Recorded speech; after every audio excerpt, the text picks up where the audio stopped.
지금 노아 방주까지 저희들이 왔는데 지난주에도 노아 방주 공부를 하면서 이게 얼마나 신기로워요, 그죠? 노아의 방주가 이게 꼭 신비인 것 같은데 전혀 전설이 아닙니다. 전설도 아니고 신비로운 것도 아니고요. 그냥 우리 인간의 역사 속에서 분명히 있었던 사건이라는 거예요. 자, 그래서 제가 성경을 볼 때 두 가지의 관점을 가지고 늘 보라 그랬죠. 그죠? 성경을 보실 때는 여러분들이 항상 두 가지 관점을 가져야 돼요. 첫 번째는 뭐라고요? 이게 히스토리컬, 이게 역사적인 사실일까? 그 성경을 보면서 그냥 소설처럼 읽으면 그냥 소설이고요, 이게. 그래서 이게 역사적인 사실일까? 이거를 자꾸 질문하셔야 돼요. 그 노아의 방주, 이게 역사적인 사실이 아니면 우리가 믿을 이유가 하나도 없어요. 에덴 동산, 이게 역사적인 사실이 아니면 우리가 믿을 이유가 없다고요. 그죠?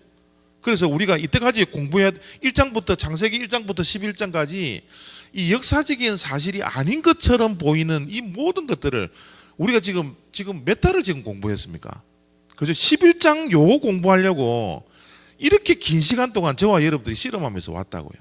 그죠? 그런데 성경이 역사적인 사실이 아니라면 믿을 이유가 우리들에게 전혀 없어요. 사실이 아닌 거 우리가 말라고 믿어요. 그죠? 그렇기 때문에 역사적인 사실일까 아닐까를 계속 확인하셔야 되고, 지금 우리 양 목사님이 비디오를 찍어서 우리 교회 홈페이지도 올립니까, 목사님? 우리 교회 홈페이지도 올리고요. 또 유튜브에 가시면 레드랜스 올리브 처치라는 것을 쳐보면 우리 교회가 딱 뜹니다. 유튜브에 있는 거. 그래서 유튜브에 가시면 우리 교회 제가 성경 공부했던 거 처음부터 지금까지 계속 올려놓고 있고요. 또 심심하시면 지난주에 우리 그 찬양 경연대회 했던 것도 다 올라가 있거든요. 그것도 한번 보시면 이 스트레스가 확 풀려요. 예? 그래서 우리 유튜브에 가셔서도 보시고 우리 교회 홈페이지도 다 올려놓으니까 좀 이용을 하셔서 못 들은 부분이 있으면 가셔서 보시고, 계속 이게 진짜 목사님이 이야기하는 정말 성경이 역사적인 사실일까? 이게 부정할 수 없는 사실들을 제가 지금 처음부터 지금까지 계속 이야기를 해왔으니까, 지난주에 노아의 방주도 안 들으신 분들은 보세요. 그 우리 교회 홈페이지 가셔서, 그죠? 보셔서 역사적인 사실일까? 여기를 우리가 생각을 해야 되고요. 자, 저는 목사가 아니라, 저도 어렸을 때 목사의 아들로 태어났지만 정말 성경에 대한 의문들이 너무너무 많았어요. 제가 신앙이 자라지 않은 이유가 바로 거기에 있었어요. 신앙이 자라지 않은 이유가 꼭 뜬구름 잡는 것처럼, 전설의 고향 이야기하는 것처럼 성경이 기록되어져 있다는 게 자꾸 느껴지니까 이게 믿을 게 안 된다는 거예요. 그죠? 여러분, 성경책보다 더 재미있는 과학책도 많고요, 소설책도 많고요, 그죠? 에세이도 많고요. 얼마나 많은지 몰라요, 세상에는. 그러나 이게 성경이 역사적인 사실인 것을 우리가 발견하기 시작하면 이거보다 더 재미있는 소설이 없어요. 이거보다 더 재미있는 역사책이 없어요. 예? 그래서 역사적인 사실일까를 계속 우리가 또 지금 한 절씩 한 절씩 다 안 했기 때문에, 그죠? 그 가운데서도 또 우리가 궁금해하는 것들도 분명히 있으리라 생각이 듭니다. 그런 것들은 여러분들이 혼자서 이제 공부를 하시고, 만약 여러분들이 질문이 생기면 저한테 가지고 오셔서 저한테 질문하시고, 제가 아는 범위 내에서, 제가 모르면 모른다 그러고요, 그죠? 아는 범위 내에서는 솔직하게 제가 말씀을 드릴 테니까 역사적인 사실일까 늘 생각하셔야 되고, 자, 두 번째, 성경을 보는 관점이 두 가지인데 이것이 역사적인 사실일까라는 질문도 우리가 계속해서 던져야 되지만, 두 번째 질문은 뭐라 그랬어요? 두 번째 질문, 예? 두 번째 질문은 뭐라 그랬죠? 어떻게 보면 역사적인 사실인 것도 정말 중요하지만 이 두 번째 질문도 진짜 중요해요. 자, 중요한 질문이 뭐냐면, 그 역사적인 사실이면 우리 미국에 오면 그러잖아요. 이런 말 많이 쓰잖아요, 그죠? So what? 그래서 뭐 어쨌단 말이야? 예? So what? 그 성경의 역사적인 사실 그거 뭐 어째란 말이고. 그죠? 자, 그렇기 때문에 두 번째 질문은 뭡니까? 이 역사적인 사실이 오늘 나에게 어떤 의미가 있습니까? 역사적인 사실도 중요하지만 두 번째로는 영적인 도전을 받아야 돼요. 오늘 나에게 노아의 방주가 어떤 의미를 가지고 있나요? 그죠?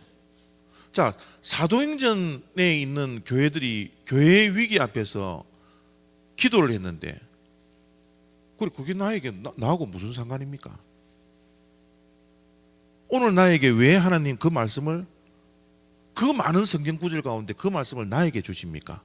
왜 목사님을 통해서 나에게 주시나요? 내가 뭐 해야 됩니까? 내가 어쩌라고요? 그래서 뭐 어쩌라고요? 그래서 끊임없이 여러분들이 자꾸 질문해내셔야 돼요. 그래서 거기에 대한 해답을 얻으셔야 된다.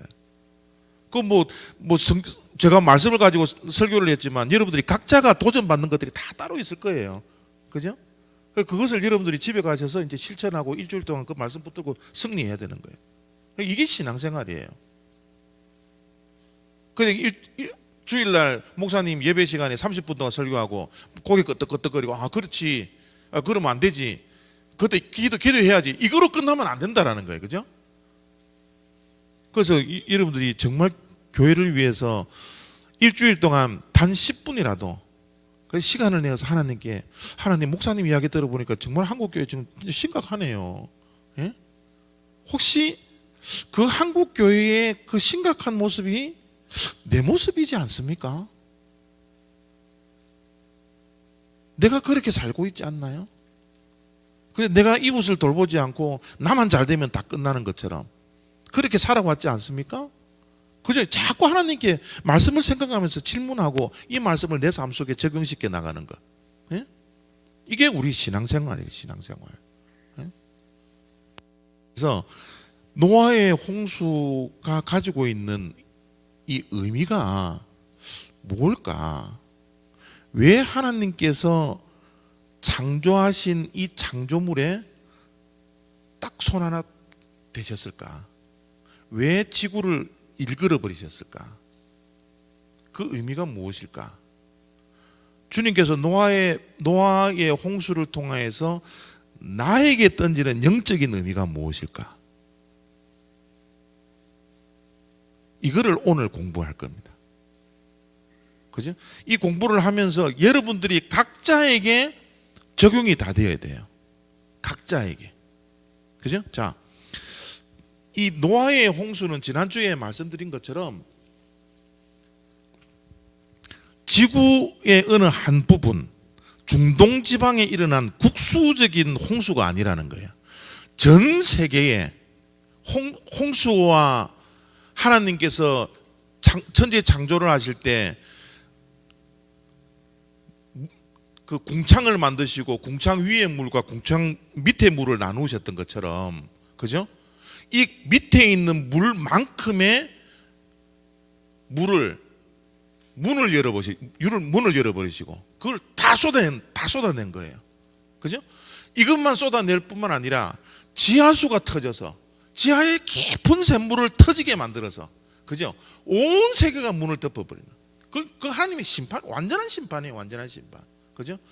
하나님이 왜 이런 심판을 했을까? 그 이유가 뭘까? 그 원인이 뭘까? 그죠? 오늘 우리가 공부해야 될 것이 그 원인을 찾는 거예요.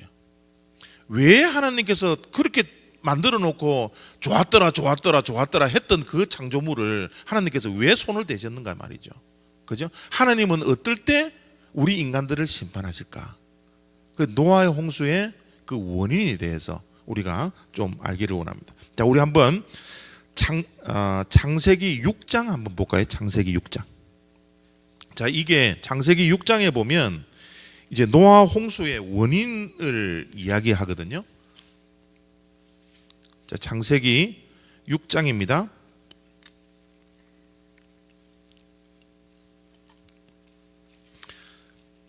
우리 성경 일독학교는 사람들이 점점 소문이 나서 점점 많아져야 되는데 소문이 나서 점점 없어지니까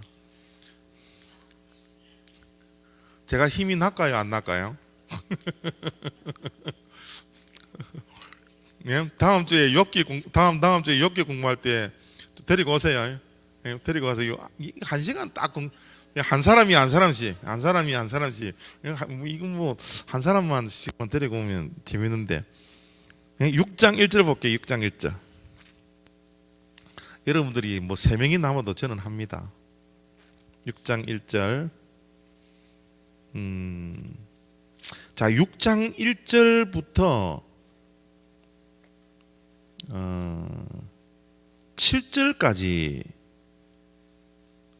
7절까지가 이제 하나님께서 화를 내신 이유를 이제 이야기하시는 거예요. 자, 6장 제가 읽습니다. 자, 이거 잘 보셔야 돼요. 사람이 땅 위에 번성하기 시작할 때에 그들에게서 딸들이 나니 하나님의 아들들이 사람의 딸들의 아름다움을 보고 자기들의 좋아하는 모든 여자를 아내로 삼는지라. 여호와께서 이르시되 나의 영이 영원히 사람과 함께하지 아니하리니 이는 그들이 육신이 됨이라. 그러나 그들의 날은 120년이 되리라 하시니라. 당시 땅에는 네피림이 있었고 그 후에는 하나님의 아들들이 사람의 딸들에게로 들어와 자식을 낳았으니 그들은 용사라 고대의 명성이 있는 사람들이었더라. 여호와께서 사람의 죄악이 세상에 가득한과 그의 마음으로 생각하는 모든 계획이 항상 악할 뿐임을 아시고 땅 위에 사람 지으셨음을 한탄하사 마음에 근심하시고 이르시되 내가 창조한 사람을 내가 지면에서 쓸어버리되 사람으로부터 가축과 기는 것과 공중의 새까지 그리하리니 이는 내가 그것들을 지었음을 한탄함이니라 하시니라. 하나님 엄청나게 썩났죠? 그죠? 창조하시고 나서 처음으로 이렇게 썩이 나신 것 같아요. 그죠? 막 다 쓸어버리라, 다 쓸어버리리라. 그죠? 엄청나게 화나셨어요. 자, 화난 이유가 어디 있나 그러면요, 2절을 한번 보겠습니다. 2절. 하나님의 아들들이 사람의 딸들의 아름다움을 보고 자기들이 좋아하는 모든 여자를 아내로 삼는지라. 자, 여기 2절에 나오는 하나님의 아들들은 누구며 사람의 딸들은 누굽니까?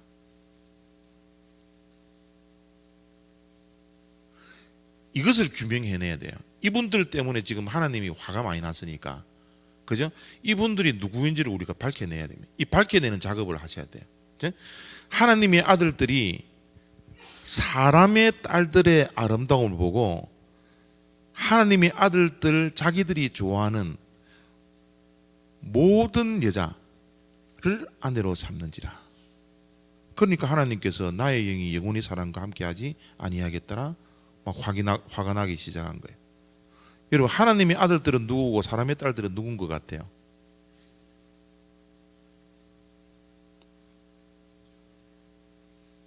예? 하나님의 아들들은 누구고 사람의 딸들은 누구예요?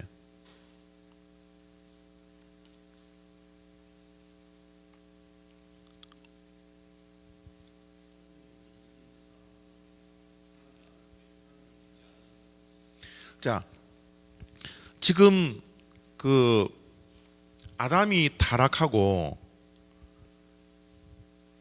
가인과 아벨을 통해서 하나님께서 말씀하시는 것은 뭐냐면, 아벨은 누구의 대표라 그랬어요? 타락을 했음에도 불구하고, 그럼에도 불구하고 하나님을 따르는 사람들이 있었겠죠. 그 타락을 했음에도 불구하고, 그죠? 그 공동체의 대표가 누구예요? 아벨이었다라는 거예요. 그러나 이 아벨 말고 가인이라는 한 인물은 누구를 대표하고 있어요? 타락을 하고 나서 이제는 하나님을 왕으로 모시지 아니하고 이제부터는 우리가 왕이다, 이제는 우리가 힘센 사람들이 왕이다. 그죠? 그래서 하나님을 믿지 아니하는 대표들이 있었다 그래서 그죠? 그 대표들의 공동체의 대표가 누구라고요? 가인. 여러분 성경을 읽으면서 가인 아담의 첫째 아들, 아벨 가인의 둘째 아들, 아벨이 죽고 나서 하나님께서 아들을 주셨는데 셋을 주시잖아요. 셋이 그러면 아담의 셋째 아들. 이러면 성경이 절대 읽혀지지 않습니다. 그 하나님께서 이 이스라엘의 그 문화에 있는 그 대표성의 원리를 끊임없이 우리들에게 이 암호문으로 이렇게 던져놓고 있는 거예요. 그죠? 암호로만 오늘 또 공부하겠지만 이 족보에 대해서 공부를 하겠지만 여러분 족보가 나오면 무조건 여러분 뭐라고 생각하라고요? 이건 암호문, 하나님께서 우리들에게 던져놓은 암호문이다. 여기에서 무엇을 이야기하시겠다? 하나님께서 새로운 역사를 뭔가를 쓰시기를 원한다. 그죠? 누구를 통하여서? 족보에 있는 마지막 사람을 통해서. 그죠? 족보만 나오면 딱 그렇게 생각하시면 돼요. 예? 이 암호문을 우리가 해석을 못하니까 이 족보가 나오면 재미가 없는 거예요. 그죠? 또 성경을 읽는데 가인, 아벨, 그래 인류 가운데 가인이 있고 아벨이 있고 그 다음에 셋이 있고 인류에 이것밖에 없는 거구나. 이렇게 생각하시면 성경이 절대 이해가 안 돼요. 그죠? 그래서 여러분들이 가인 그러면 힘으로 살아가는 세상의 대표, 아벨 그러면 타락했음에도 불구하고 여전히 하나님을 따르고 있는 그죠? 불완전한 용서받은 죄인들, 우리 같은 사람들, 그죠? 그런 사람들의 대표가 아벨. 자, 지금 창세기 6장 2절에 나오는 것도 동일한 이야기입니다. 동일한 얘기예요. 뭐 신학교에 들어가면 이게 누구인지 이것 가지고 PhD 논문 쓰는 사람들이 있어요. 그 논문을 보면 뭐 별의별 이야기가 다 나와요. 별의별 이야기가 다 나오는데 이 성경을 정말 몰라도 너무 모르는 사람들이에요. 자, 지금 창세기 1장부터 흘러나가는 이 맥과 줄기만 우리가 잡아놓으면요 이게 얼마든지 해석될 수 있어요. 하나님의 아들들은 누구요? 셋의 계통을 통해서 그저 하나님을 믿고 있는 사람들의 자식들. 사람의 딸들은요 가인의 그 줄기를 따라서 여전히 힘이 세다. 그죠? 힘센 사람. 하나님은 우리의 왕이 아닙니다. 이제 우리는 힘센 사람을 왕으로 삼을 겁니다. 라고 생각하면서 살아오는 사람들의 자식들. 그죠? 그게 사람의 딸들이라는 거예요. 자, 그런데 2절에 보면 하나님의 아들들이 사람의 딸들의 아름다움을 보고 누가 좋아하는 대로 자기들이 좋아하는 모든 여자를 아내로 삼는지라. 자, 지금 2절 말씀을 보면 하나님의 아들들이 잘못이 있습니까? 사람의 딸들이 잘못이 있습니까?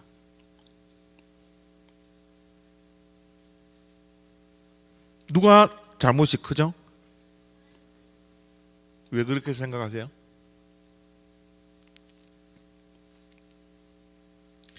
야, 6장 2절 보니까 사람의 딸들이 꼴이 엄청나게 쳤겠구나. 예? 이런 생각하지 마세요.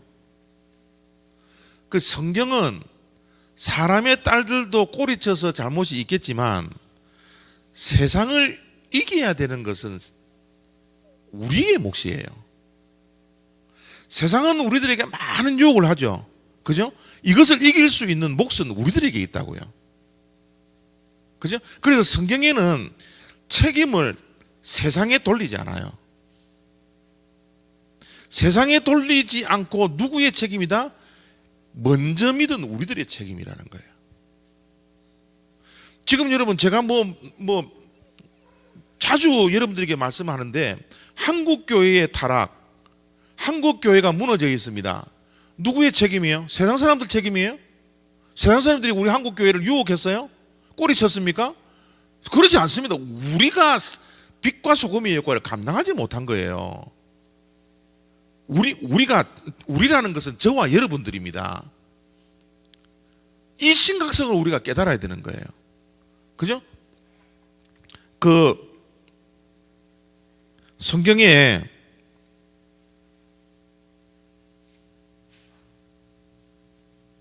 소돔과 고모라 이야기가 나오죠. 자, 소돔과 고모라가 멸망한 것이 누구 책임이에요? 소돔과 고모라가 멸망했던 책임을 누가 져야 돼요? 예? 뭐 동성연애했던 사람들요? 그 소돔과 고모라 그 막 지금의 어떤 저 라스베가스 같은 막 쾌락이 있고 막 그죠? 막 세상 향락이 있는 그 사람들 책임이에요? 누가 책임질 겁니까? 소돔과 고모라가 멸망. 여러분, 소돔과 고모라가 무엇 때문에 멸망당했어요?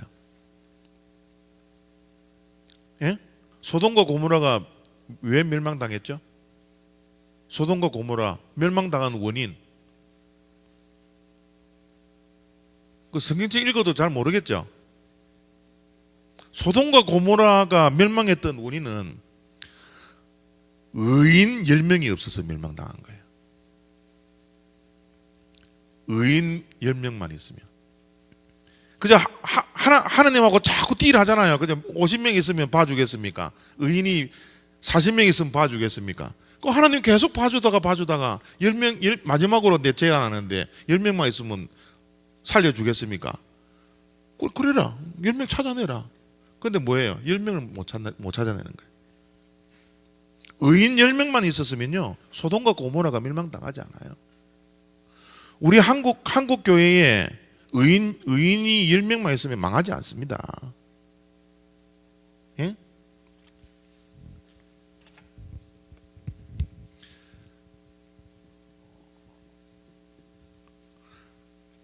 바다를 보면요, 참 신기한 게 세상의 모든 쓰레기, 오물, 더러운 모든 것들이 바다로 다 흘러요. 맞죠? 여러분들이 화장실 물 내리면 그게 어디까지 가요? 다 바다로 다 가는 거예요. 모든 물들은 바다를 향하게 되어 있습니다. 예? 이 세상의 모든 오물이 바다를 향하는데 이 바다 안에는 얼마나 더러운 게 많이 들어가겠어요? 그죠? 근데 이 바다가 썩어요, 안 썩어요? 그 수많은 오물들이 여기에 가득 찼는데 이 바다가 썩어요, 안 썩어요? 바다는 안 썩습니다. 왜요? 무엇 때문에? 무엇 때문에? 염분 때문에. 그죠? 소금 때문에 이 바다는요, 세상의 모든 오물들을 다 받아내도 이 바다가 썩지를 않아요. 근데 이 바다 안에 염분이 몇 퍼센트 있는 줄 아세요? 바다에 염분이 몇 퍼센트 있습니까?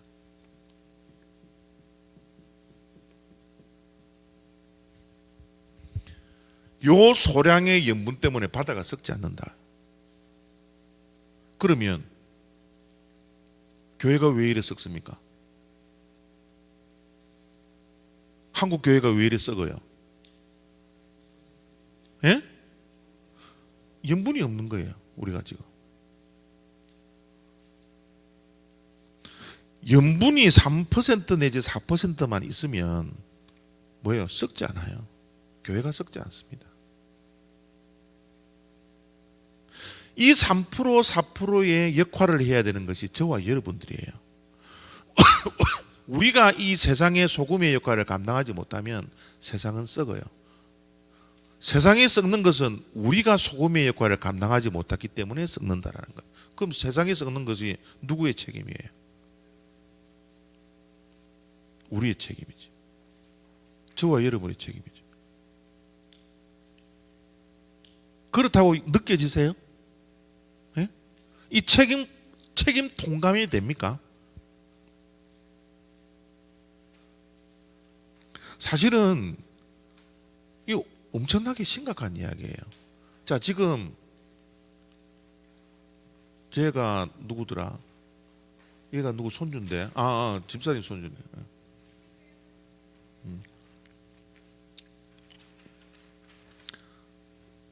우리 손주한테 요 마이크 하면서 통역하고 있거든요. 끼워주세요. 한국말 못 알아들을 텐데. 그러니까 요 끼워주면 그래도 예. 심심할 텐데. 그래.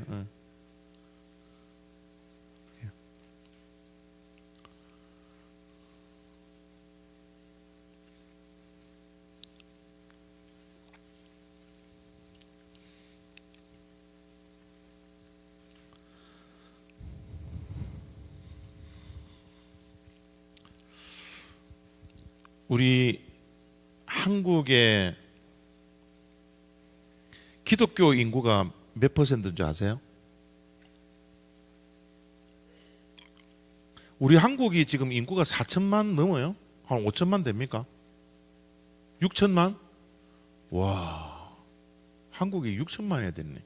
그 한국의 6천만 명 가운데 기독교 인구가 몇 퍼센트 될까? 예, 한국의 기독교 인구를 몇 퍼센트로 보죠?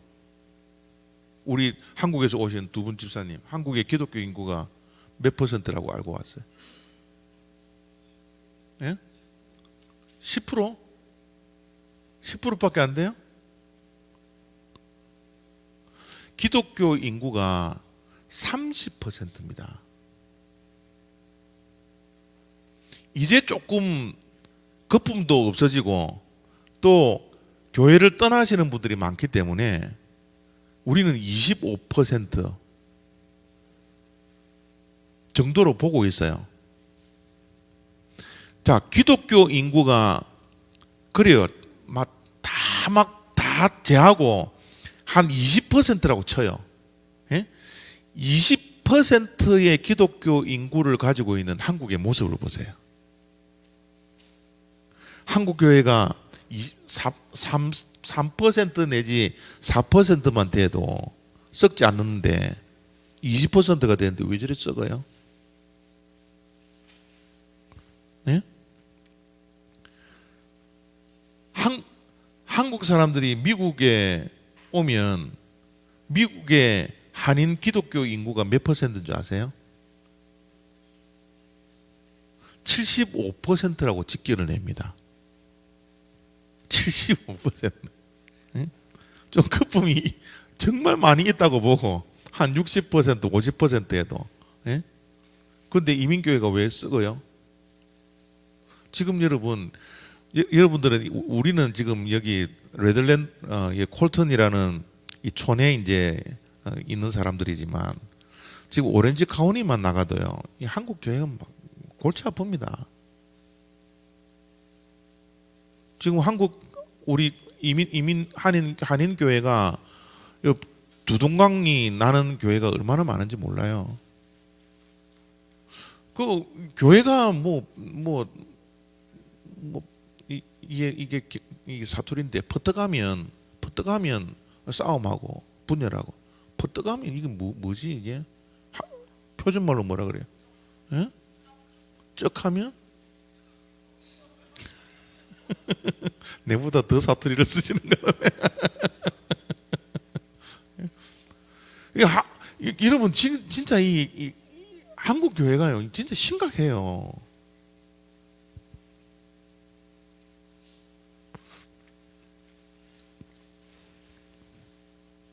누가 책임이에요?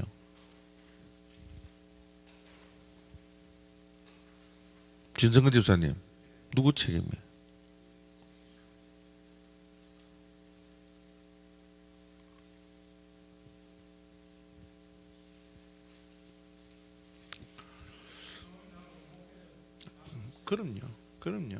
그럼요. 우리들 책임이에요. 자, 보세요. 자, 이스라엘이 영적으로 가장 타락했던 시대를 사사기라 그러거든요. 사사기. 이 사사기가 이스라엘이 건국된 이래로 가장 타락한 시대를 이제 사사기라 그러는데 이 사사기의 주제 어구가 뭐예요? 우리에게 왕이 없으므로 자기의 소견에 옳은 대로 행하더라. 그래서 이게 사사기에 보면 계속 나와요. 그죠? 우리에게 왕이 없으므로. 진짜 왕이 없어요? 자기네들의 왕이 누구예요? 하나님인데. 그죠? 자기네들에게 왕이 없으므로 자기의 소견에 옳은 대로 행하더라. 행하는 모든 기준이 누구예요? 자기에게 맞춰요. 자기 기준. 자기 기준이라는 거예요. 그래서 하나님을 왕으로 모시면 하나님의 다스림은 하나님의 말씀대로 법도대로 우리가 다스림을 받으면 되는데 왕을 부인해 버리니까 그냥 자기의 소견에 옳은 대로 다 행해 버리는 거예요. 이게 사사기의 모습이거든요. 자, 사사기의 주인공이 누구예요?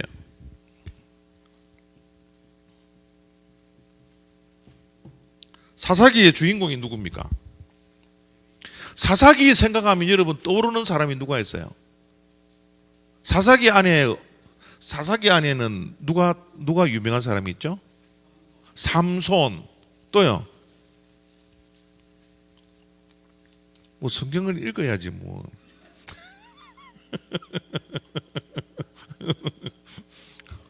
드보라. 예? 사사기 읽어보면 정말 유명한 사람들은 억수로 나옵니다. 예? 억수로 나오는 사사기의 주인공이 그 사사들이 아니에요. 사사기의 주인공은 나중에 사사기 공부할 때 공부하시겠지만 사사기의 주인공은 사사들이 아니고 레위인들이에요. 레위인.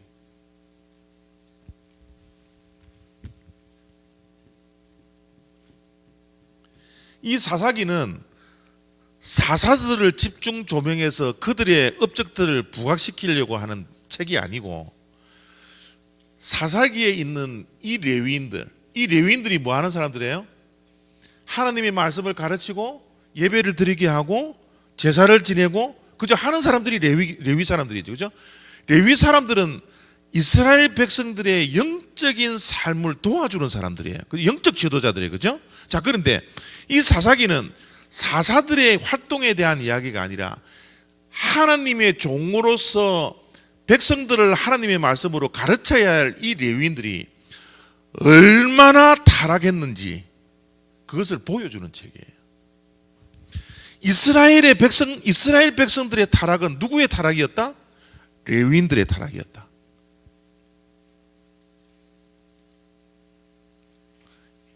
이거 가르치는 게 사사기예요, 여러분. 그 성경이 우리가 알고 있는 대로 삼손 나오면 와 그래 막 뭐 와, 응? 뭐 드보라 나오면 와 뭐 누구 나오면 와 뭐 이런 책이 아니라 영웅들에 대한 이야기가 아니라 하나님의 말씀을 가르쳐야 할 레위인들이 얼마나 타락했는지 그 이야기를 지금 기록하고 있는 책이. 여러분 이 사사기를 보면요 살인 사건이 일어나는데 12토막 살인 사건이 일어나는 거예요. 이게 사사기에 있어요. 처음 들어보죠? 이제 사사기 이제 공부하시면 제가 이거 하나씩 가르쳐 드리는데 여러분 레위인들이 얼마나 타락했으면 사람을 죽여도 12토막 내가지고 죽여요. 그 토막 낸 시체를 각 지파한테 막 보내가지고 내 도와달라고 막 이런 이야기가 레위기에 막 나와요. 레위인들이 하나님을 섬겨야 할 이 레위인들이 막 우상을 막 섬겨요.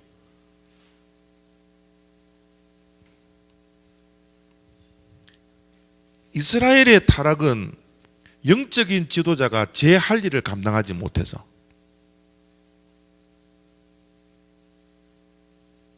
하나님은 책임을 세상 사람들에게 너희들이 책임져라고 하지 않습니다. 너희들이 왜 그렇게 타락했니? 하나님이 세상 사람들에게 힐문하지 않으세요. 누구에게? 의인인 우리들에게. 교회의 타락은 누구의 타락? 교회 목사님들의 타락이죠. 목사님들이 제 할 일을 안 하니까. 그죠? 자꾸 이야기하면 기분 나빠지겠지만. 이 교회의 영적인 지도자들이 책임져야 할 때가 이르는 것 같아요.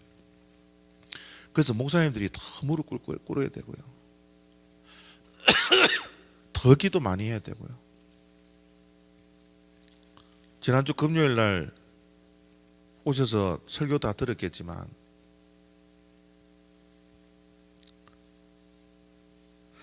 기도하지 않는 설교는 뭐라 그랬어요?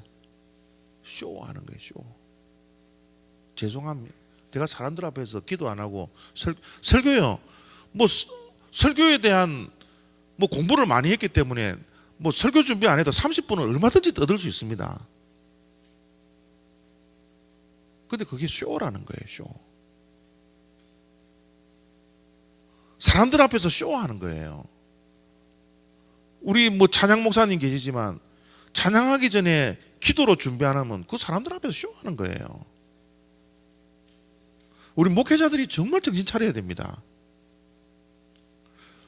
목회자가 기도의 능력을 가지고 기도 못하는데 우리 성도님들에게 기도하라고 어떻게 가르쳐요? 예? 기도에는 능력이 있습니다. 기도하십시오. 여러분, 내가 능력이 없는데, 기도에 능력이 없는데, 내가 확신이 없는데, 예수의 이름으로 죽은 자를 살릴 수 있다는 확신이 나에게 있어야 되는데, 그래야 가르칠 거 아닙니까? 그거 확신 안 가지고 가르치면 다 쇼죠. 그런 목사가 되지 않도록, 그죠? 천천히 무릎 꿇어야 돼요. 지금 그 시대가 지금 그런 시대예요. 목사가 강단에서 설교 준비하기 전에 설교하는 한 10배를 하나님 앞에 무릎 꿇게 해달라고. 여러분, 그렇게 기도하셔야 돼요. 제가 살아야지 여러분들이 살거든요. 예?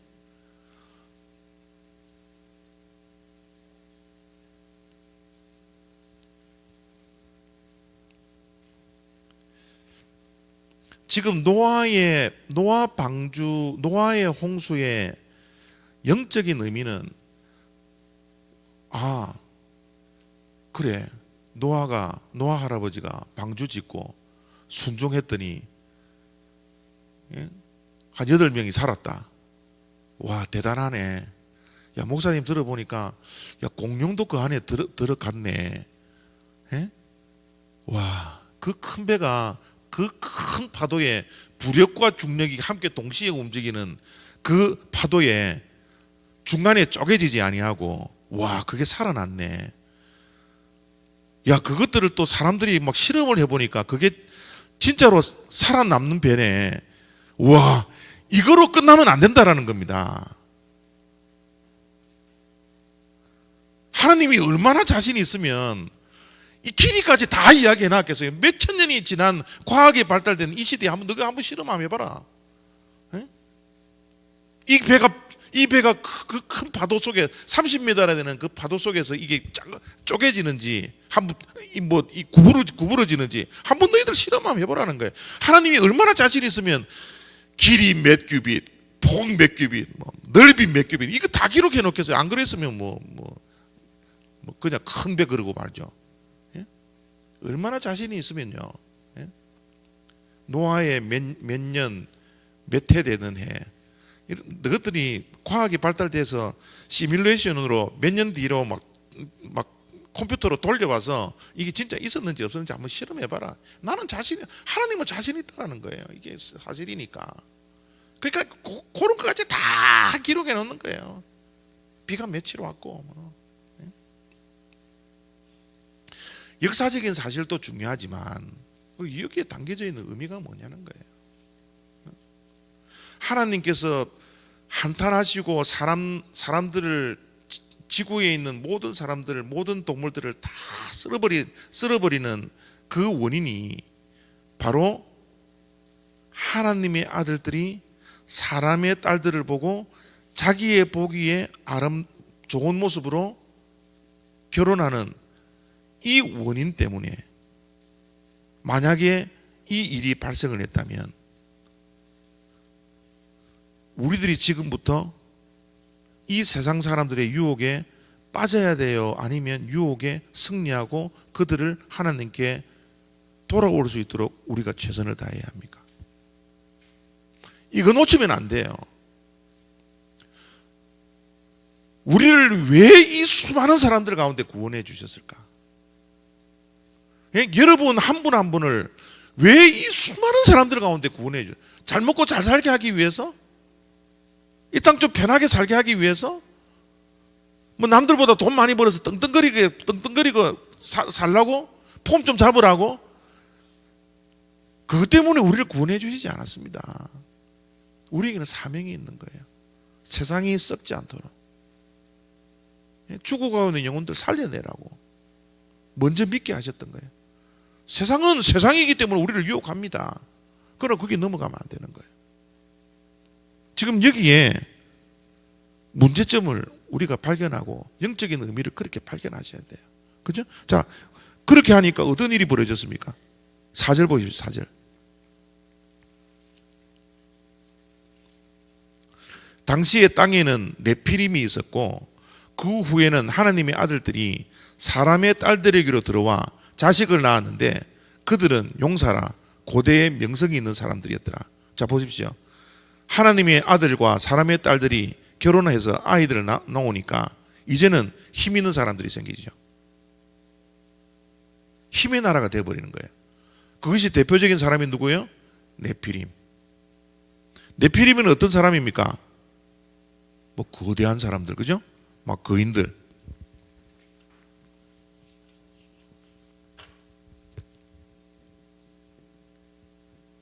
자, 하나님의 아들과 사람의 딸들이 결혼하기 시작하니까 그 결과가 뭐가 나와요? 용사라. 당대에 힘 있는 사람들이라. 그 사람들의 대표가 누구예요? 네피림. 예? 하나님의 아들과 사람의 딸들이 결혼을 하니까 네피림이 나왔어요. 힘 있는 사람들이 나왔어요. 거인들이 나왔어요. 그런데 여러분, 성경을 쭉 읽어보면 이 네피림의 자손들이 끊임없이 하나님의 사람들을 괴롭힙니다. 이 네피림의 자손이 누가 되느냐 그러면 이스라엘 백성들을 그렇게 괴롭혔던 아낙 자손이 돼요. 이 아낙 자손의 자손이 누구냐?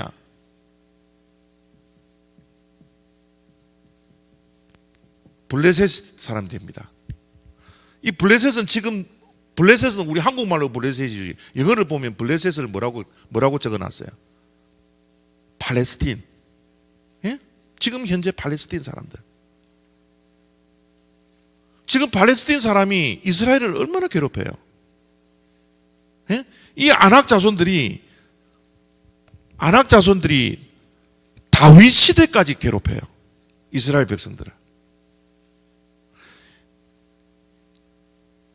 이 아낙 자손들이 얼마나 이스라엘 백성들을 괴롭히는지 몰라요.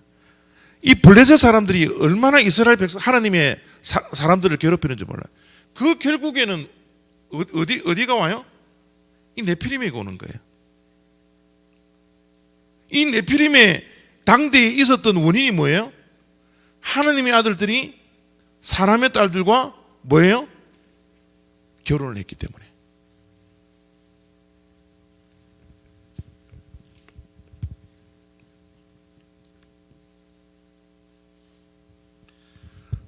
자, 성경에는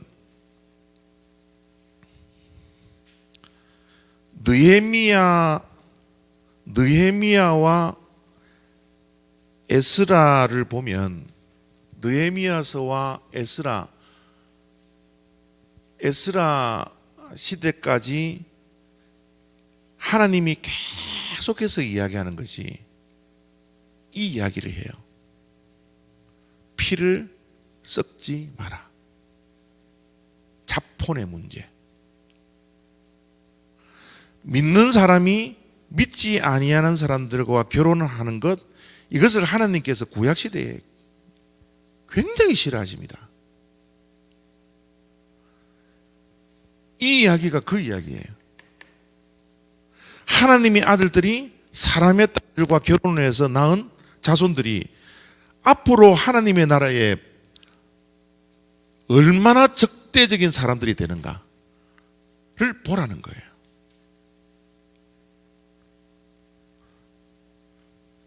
목사님, 그러면 이해하는 사람들과 결혼하면 안 됩니까?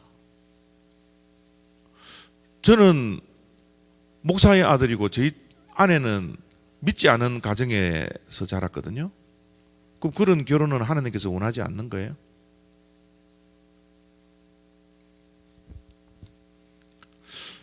여러분, 지금 자녀들이 있다면 지금부터라도 기도하셔야 합니다. 내 아들과 딸들이 세상의 사람들과 결혼하지 않도록, 믿음의 사람과 결혼하도록. 피가 섞이면 죽는다고 생각하십시오.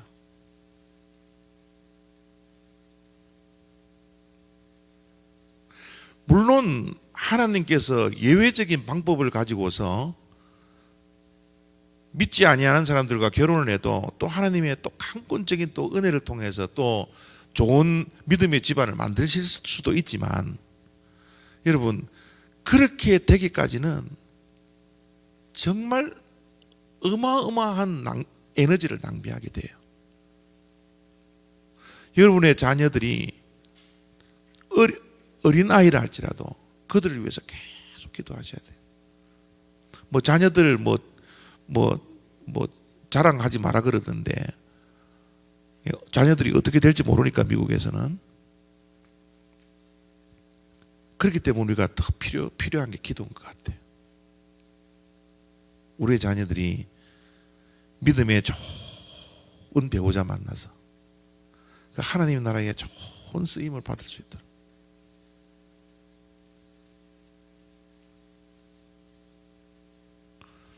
여러분, 노아의 방주에 대한 영적인 의미가 이런 의미가 있어요. 피가 섞이면 어떻게 된다고요? 네피림이, 아낙 자손이, 블레셋 사람들이 나온다는 거예요.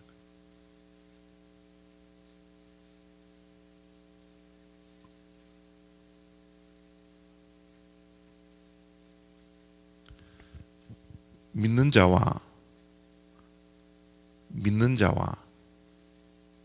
자에게 결혼을 시키고 그 결혼을 해서 순수한 믿음의 혈통을 가지고 하나님을 섬기는 것, 이게 얼마나 복된 건지 몰라요. 물론 예외적인 일들도 있습니다. 절대적인 건 아니에요. 그렇지만 여러분들이 자녀를 위해서 계속 기도를 해야 된다. 이스라엘의 멸망은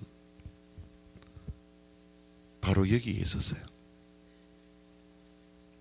그래서 느헤미야가 본국으로 돌아와서 자포난 사람들 이름을 다 갈라요.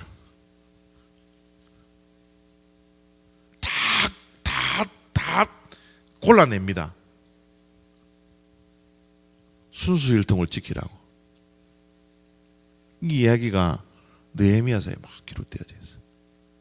이 이야기가 느헤미야까지 그 장구한 세월에 이를 때까지 계속 가는 거예요. 자녀를 위해서 기도해 주세요. 기도해야 됩니다. 우리 큰아들도 이제 30살인데 큰일 났어요. 좋은 믿음의 처자를 만나서 결혼을 해야 되는데, 뭐 어렸을 때부터 기도는 했지만 어떻게 될지 모르겠어요. 하나님이 해주셔야지. 나이가 30이, 아이고야, 벌써 30. 좋은 처자 있으면 소개해 좀 해주시고.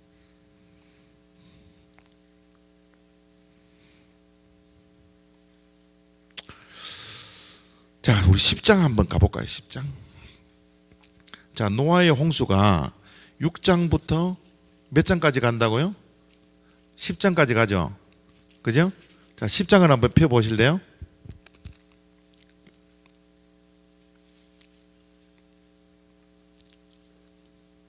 자, 10장을 펴보시면 무슨 이야기가 또 나옵니까? 무슨 이야기가 나와요? 10장, 창세기 10장 1절. 1절 누가 한번 읽어주실래요?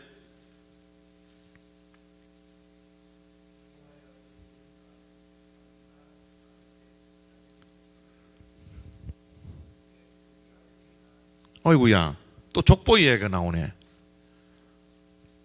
그죠? 성경 읽을만 하면 재미 좀 붙이려고 그러면 족보 이야기 나와서 우리를 괴롭힌단 말이에요. 그죠? 근데 이제 성경 일독학교를 공부를 했으니까 족보하면 번쩍 떠오르는 게 뭐예요? 아, 이제 뭔가 하나님이 역사를 새롭게 바꾸려고 하고 있구나. 우리에게 뭔가 아무문을 하나 딱 던져 놓는구나. 그죠? 요 족보하면 무조건 그렇게 생각하시라는 거예요. 그죠? 자, 그래서 이 족보의 이야기가 우리가 쉽게 넘어갈 수 없는 거예요. 네? 자, 10장을 보면 누구의 족보예요? 노아의 아들 셈과 함과 야벳의 족보는, 그죠? 자, 셈과 함과 야벳, 이 세 사람만 살아남은 거죠. 그죠? 살아남았기 때문에 족보에 대한 이야기를 하는데요. 2절, 야벳에 대한 족보를 5절까지 기록해 놓고요, 함의 족보를 몇 절까지? 예? 몇 절까지? 20절까지 기록해 놓았죠. 그죠? 그죠? 그래서 21절에 셈은 나오니까. 그죠? 자, 셈과 함과 야벳의 족보는 10장 속에 이 세 족보를 이야기하는데 2절부터 5절까지는 야벳, 6절부터 20절까지는 함, 21절부터 셈에 대한 이야기가 31절까지 나오는 거예요. 자, 여기서 중요한 인물 가운데 하나가 8절 속에 있는 니므롯이라는 사람입니다. 니므롯. 자, 여러분 니므롯 8절 속에 니므롯 보이시면 이거 동그라미 한 10개 쳐 넣으셔야 돼요. 이 니므롯은 굉장히 중요한 사람입니다. 자, 8절 제가 읽을게요. 구스가 또 니므롯을 낳았으니 그는 세상에 뭐라고요? 용사라는 것은 뭐를 이야기하는 거예요? 싸움 잘하는 사람. 이 세상이 흘러가는 힘의 논리를 가지고서 이제 니므롯이 뭐예요? 첫 용사가 된 거예요. 그죠? 이 용사라는 단어가 6장 4절 한번 볼래요? 아까 네피림 이야기할 때 뭐라 그랬어요? 그들은 6장 4절 그들은 용사라. 예? 그 용사라. 그 용사였던 게 또다시 나오죠. 8절에 니므롯은 그 세상의 첫 용사라. 그죠?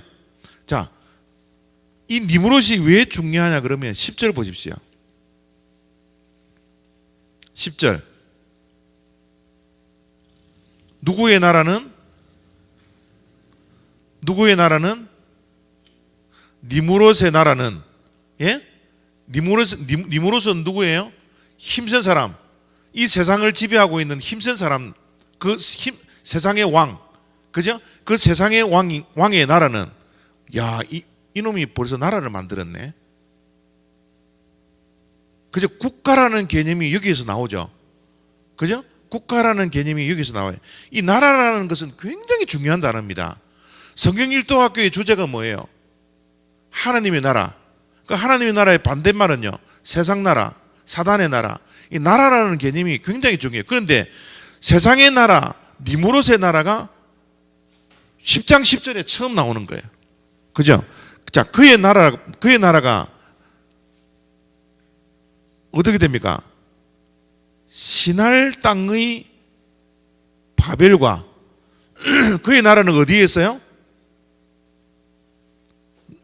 그의 나라는 어디 있습니까?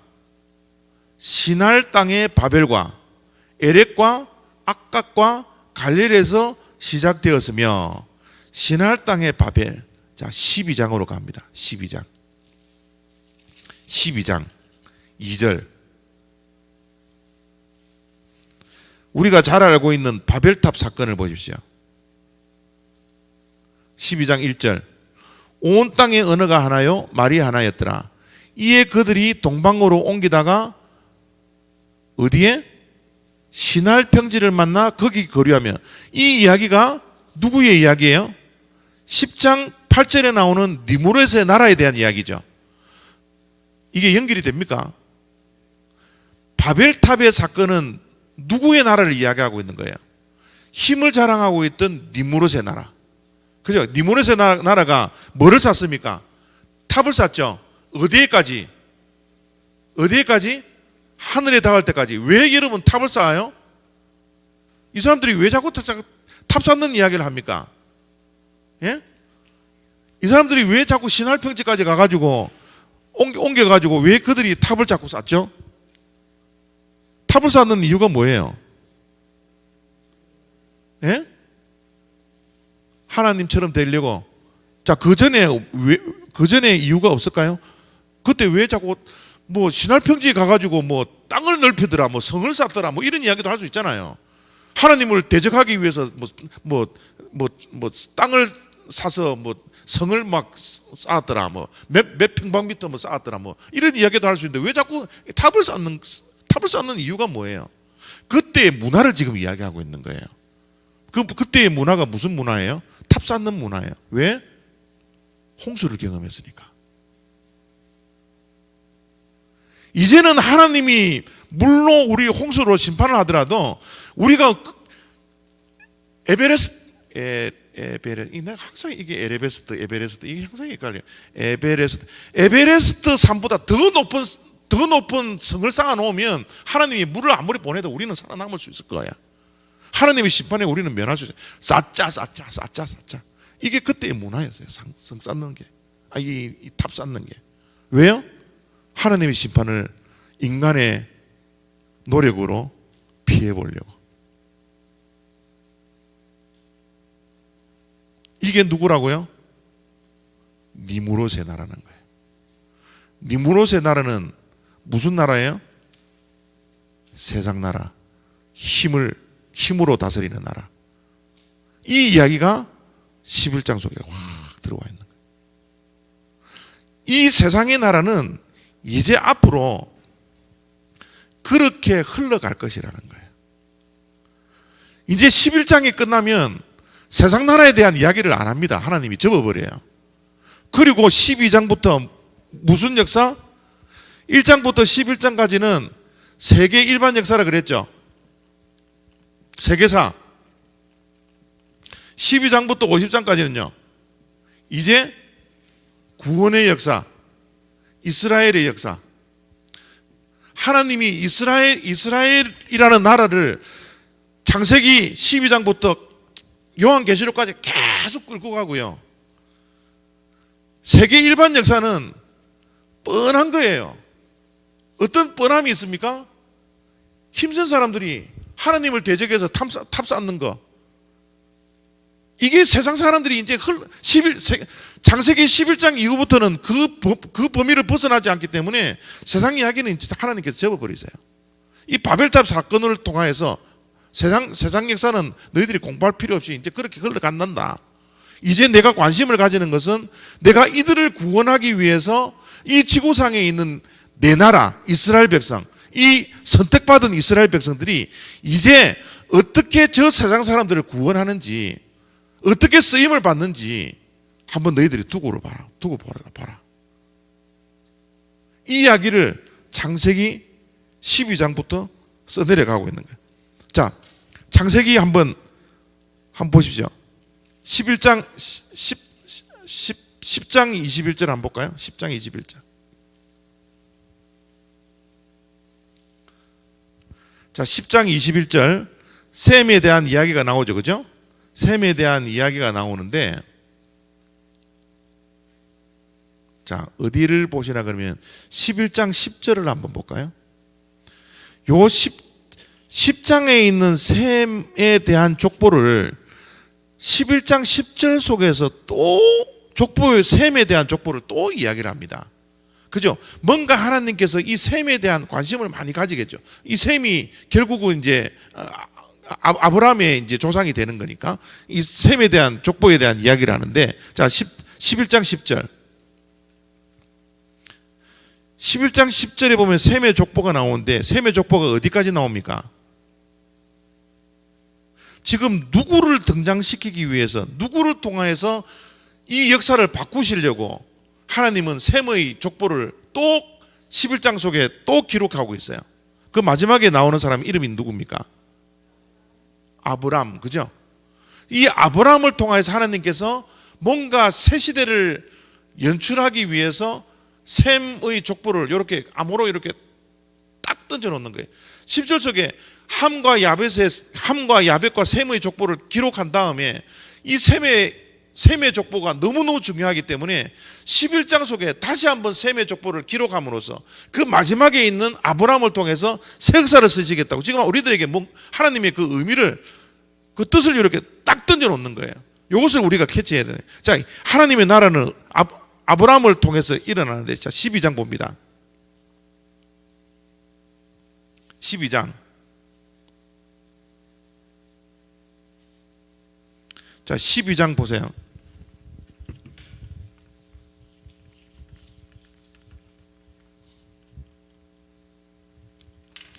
자, 나라의 3요소는 뭐라 그랬습니까? 나라의 3요소. 나라가 만들어지려면 무엇이 있어야 됩니까? 국민, 주권, 영토가 있어야 되죠. 그죠? 자, 세상 사람들의 나라는, 그의 나라는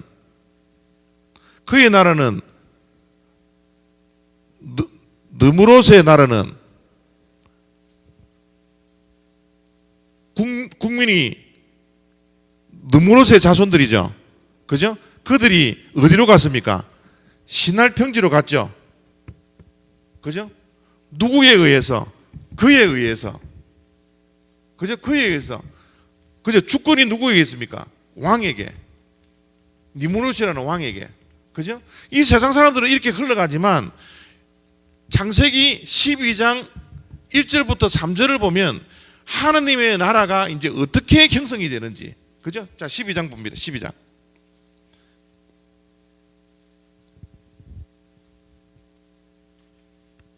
12장. 누가 여호와께서, 나오는 단어가 여호와께서. 주권을 누가 가지고 있다고요? 여호와께서. 그죠? 11장 1절. 세상 나라들은 뭡니까? 온 땅의 언어가 하나요 말이 하나였더라. 이에 그들이 동방으로 옮겨다가 여호와께서가 아니라 그들이. 그죠? 주권이 누구에게 있어요? 여호와께 있지 않고 그들에게 있는 거야. 그죠? 그들이 신할 평지로 옮겨가더라. 그죠? 12장 1절은 그들이 옮겨가는 게 아니고 누가 옮겨가라고 이야기해요? 여호와께서. 그죠? 자, 보세요. 12장 1절. 여호와께서 아브라함에게 이르시되 너는 너의 고향과 친척과 아버지의 집을 떠나 내가 내게 보여줄 땅으로 가라. 이 땅이 뭐예요? 하나님이 뭐를 만들어 주겠다는 거예요? 나라를 만들어야 되니까. 그죠? 뭐를? 영토를 주겠다라는 거죠. 그 영토, 하나님의 나라의 영토에 너가 가라는 거예요. 그죠? 그 영토가 결국은 어디가 됐어요? 가나안 땅. 그죠? 젖과 꿀이 흐르는 가나안 땅.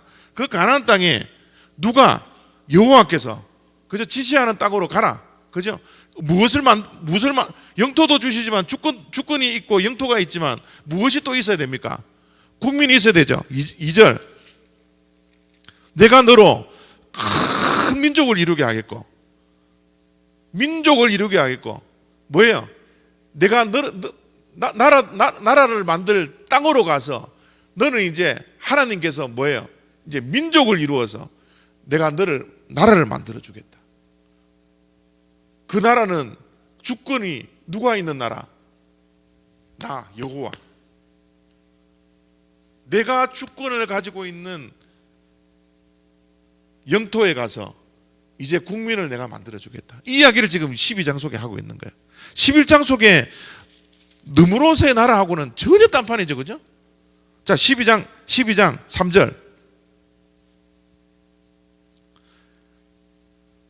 2절 볼게요. 내가 너로 큰 민족을 이루고 내게 복을 주어 내 이름을 창대하게 하리니 너는 복이 될지라.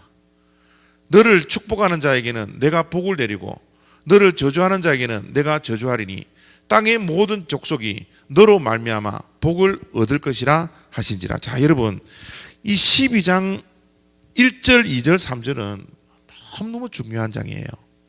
왜냐하면 하나님께서 하나님 나라를 만들겠다라는 청사진을 지금 아브라함에게 지금 보여주고 있는 거거든요. 그죠? 보여주면서 2절 말씀에 내가 큰 민족을 이루고 내게 복을 주어 내 이름을 창대하기려니 너는 하나님의 나라의 백성인 너는 뭐가 될지라? 복이 될지라. 자, 여러분, 저와 여러분들이 12장 2절에 따르면 우리가 뭐라는 거예요? 우리가 하나님의 나라의 백성으로서 하나님이 우리가 뭐가 될지라고 이야기하는 거예요. 여러분, 하나님의 나라의 백성들 맞죠? 하나님의 자녀들이 맞죠? 하나님이 선택한 사람들 맞죠? 그러면 여러분들이 뭐라는 거예요? 12장 2절에 빨리 대답해 보세요. 예? 복이라. 그럼 우리가 뭐라는 거예요? 우리는 복덩이라는 거예요. 복덩이. 여러분, 복덩이라고 생각해 보셨어요? 내가 복덩이입니다 라고 생각하시면서 사세요? 뭐 우리 인생 보니까 내가 뭐 복덩이인지 나는 모르겠습니다. 여러분, 왜 우리가 복덩이인 줄 아세요? 예? 이명석 집사님 복덩이예요? 복덩이에요? 예? 왜요? 감사하면서 살고 있기 때문에. 뭐 세상 사람들도 감사하면서 살면 그 사람들도 복덩이. 여러분, 복은 말이죠, 우리에게 복이 있지 않아요. 복은 내 안에 있는 예수 때문에 복이 있는 거예요.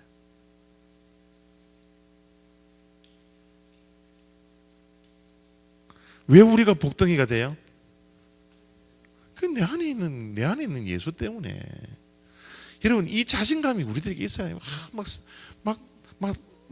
돈도 없어가지고 막 렌트비도 못 내고 나는 지지리도 나는 못난 사람이야.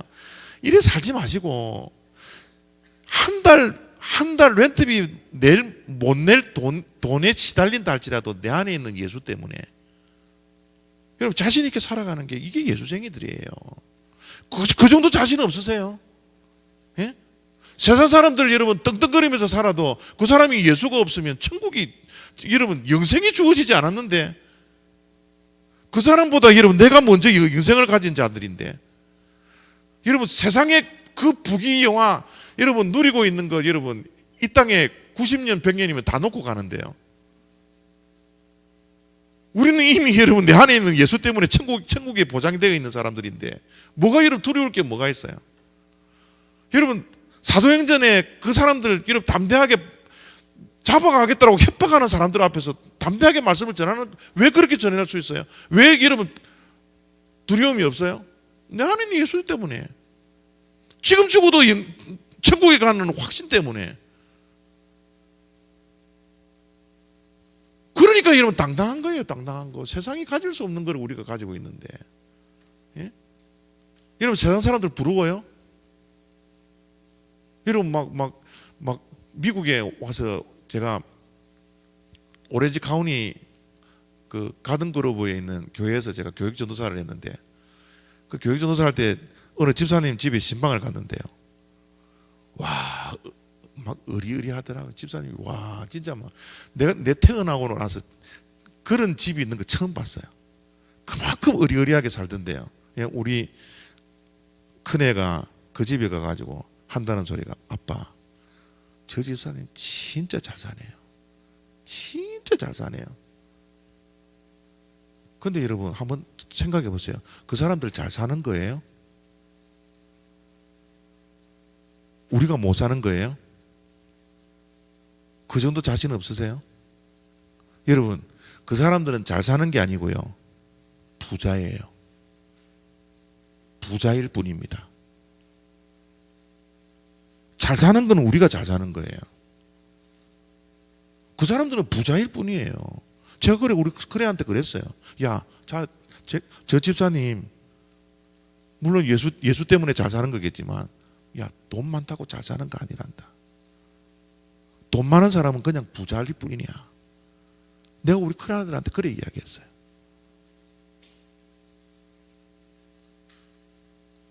자신 없으세요?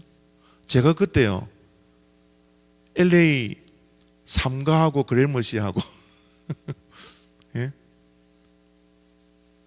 방 하나에 세 식구가 살았거든요.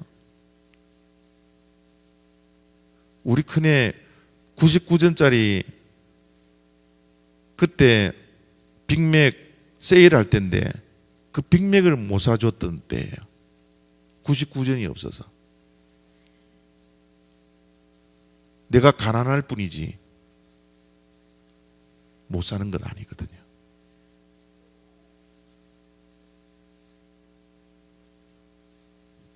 그 정도 자신이 있어요.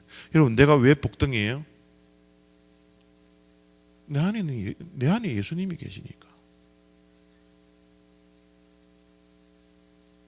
하나님 나라의 하나님 아버지의 자녀가 되었다라는 이 엄청난 권세가 바로 여기에 있는 거예요. 돈 없으면요, 우리가 불편하죠. 그죠? 돈 없으면 불편하게 살아요. 그죠? 근데 불편한 것도요, 100년이면 끝이에요. 그런 깡다구 없어요? 우리 믿는 자가 그런 깡다구 없어요? 그래서 세상 사람들 보고 막, 아이고 부러워 죽겠네, 부러워 죽겠네. 세상 사람들이 우리를 부러워해야 되는데, 예?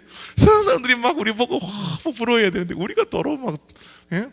저 사람들 보고서 막 부럽다 그러고 막. 이건 신앙생활 아니에요. 이건 신앙생활 아닙니다. 기적을 필요 하나도 없어요. 그래 봤자 여러분, 내가 50이니까 한 30이면 끝나는 거예요. 불편함이.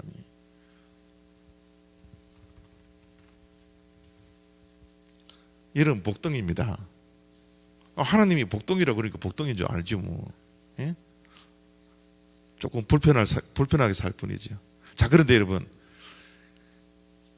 여기에서 끝나면 안 돼요. 우리 믿는 자들은. 여기에서 끝나면 반쪽짜리 복음만 가지고 있는 거예요. 자, 하나님이 아브라함을 불러서 하나님의 나라를 만들 때 내가 복덩이라 그래 놓고 3절 속에 이렇게 말씀을 하십니다. 3절. 너를 축복하는 자에게는 내가 복을 내리고 너를 저주하는 자에게는 내가 저주하리니 땅의 모든 족속이 너로 말미암아 복을 얻을 것이라 하신지라. 우리가 뭐라는 거예요? 2절에는 복덩이라 말씀하시고 3절에는요, 복의 유통자라는 거예요. 복을 유통시키는 사람이라는 거예요. 우리는 복의 통로라는 겁니다. 이 역할을 감당하셔야 돼요. 자, 여러분, 복이 무슨 복이라 그랬죠? 내가 가지고 있는 복이 무슨 복이라 그랬죠? 내 안에 있는 예수 그리스도.